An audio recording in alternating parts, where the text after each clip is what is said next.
Antara paparan menarik hari ini. Prosiding komitel terhadap Isham Jalil didengar 4 Mac.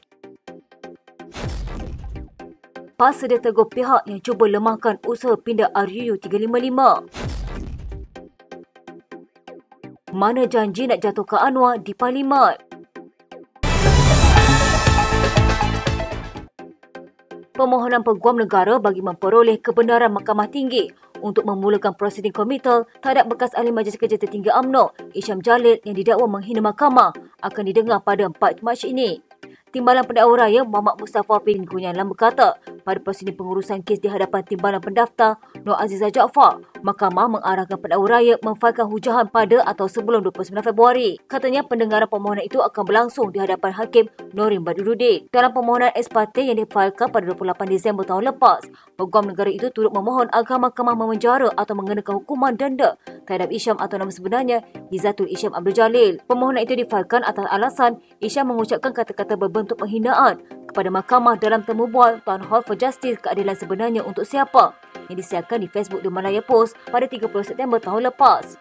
Peguam Negara mendakwa dalam temu bual itu Isham mempersoal proses pembicaraan dan rayuan membabitkan bekas Perdana Menteri Najib Razak dalam kes berkaitan SRC International serta YMDB. Isham turut didakwa mempertikaikan proses pendengaran permohonan penarikan diri Colin Lawrence Sequeira yang mendengar pembicaraan kes YMDB di Mahkamah Tinggi serta proses rayuan di Mahkamah Persekutuan dalam kes SRC International. Peguam Negara juga mendakwa perkataan yang diucapkan oleh Isham telah mengaibkan badan kehakiman dan boleh menggugat keyakinan orang awam terhadap institusi kehakiman.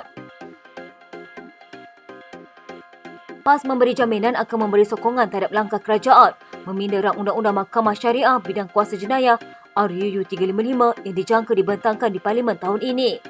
Timbalan Presidennya Datuk Seri Tuan Ibrahim Tuan Man berkata, parti itu istiqamah dan terus mendukung langkah ke arah memartabatkan syariah dalam negara bersama dengan mana-mana pihak.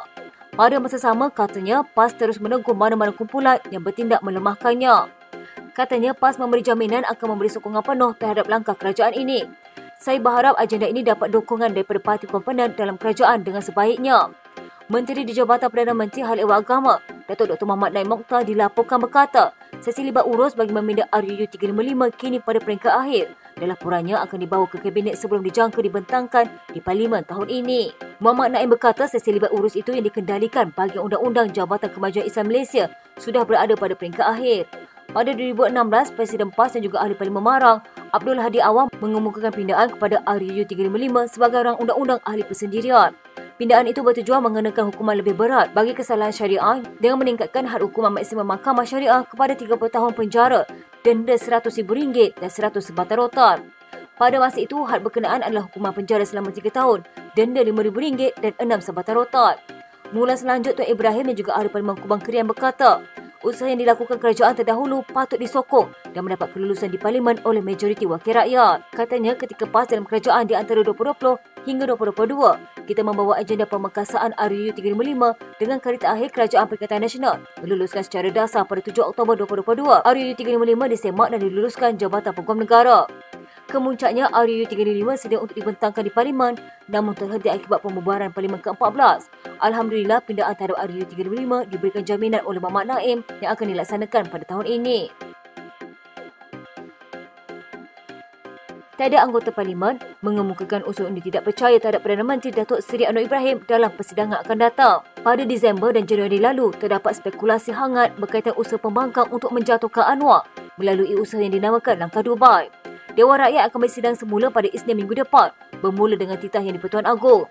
Disember lalu, pemimpin-pemimpin Perikatan Nasional didakwa mengadakan perbincangan dengan anggota Parlimen pembangkang untuk komplot menukar kerajaan. Timbalan Perdana Menteri Datuk Seri Dr. Ahmad Zahid Hamidi mengesahkan perkara itu berlaku, walaupun beberapa pemimpin PN menafikannya.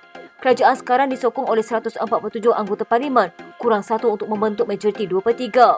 Selain itu, 6 anggota Parlimen Bersatu juga mengisytiharkan sokongan terhadap Anwar walaupun ia belum teruji melalui undi blok di Parlimen. Pada Disember 2022, Anwar berjaya dalam undi percaya terhadapnya. Ia diluluskan melalui undian suara apabila pembangkang tidak menuntut undian blok. Sekian berita terkini di TV pada hari ini. Jangan lupa follow Facebook dan YouTube Dalam TV. Dapatkan info terkini di Facebook serta YouTube di TV.